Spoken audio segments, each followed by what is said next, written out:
እሱና እሷ የወዴን የምነግረው ሰው ፈልጋለሁ። ሁልጊዜም ከጎንህ ነኝ አውቃለሁ። ችግሩ ምንድነው? በጣም ወዳታለሁ። ንገራታ። እኔ እንጃ ግን እሷ አትወደኝም። እንደዚህማ አትበል። አንተ እኮ ምርጥ ልጅ ነህ። የልቤን እንድታውቅልኝ ፈልጋለሁ። እና ንገራታ። አትወደኝም አልኩሽ። እንዴት አወቅ? መንገር እኮ አላቃተኝም ግን እና ካላቃተ መንገር ነው። ግን ምንድነው ምላት? ምን ያህል እንደምታፈቅራት ንገራት። ሁሌ እኮ ነው ምነግራት። ምን ማለት ነው? ሁሌም አብሬያት ነኝ እናም ደግሞ አፈቅራታለሁ። ለልጅቷ ያለ ስሜት ይገባኛል።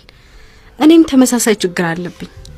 እወደዋለሁ ግን እሱ ለኔ ግድ የለውም። ቆይ አረ ለመሆኑ ማንን ነው የምትወጂው? አንድ ልጅ አለ። የኔም እንግዲህ እንዲሁ ነው።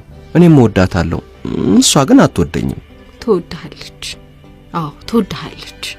እንዴት አወቅሽ? ምክንያቱም አንተ እኮ ድንቅ ልጅ ነህ። አንተን የማይወደው ማን አለ? አንቺ ነሻ። አንቺ መች ትወጂኛለሽ? ተሳስተሃል። አፈቅርሃለሁ። እኔም አፈቅርሻለሁ። እና አሁንስ ማፍቀርህን አትነግራትም? ይሄው ነገርኳት እኮ።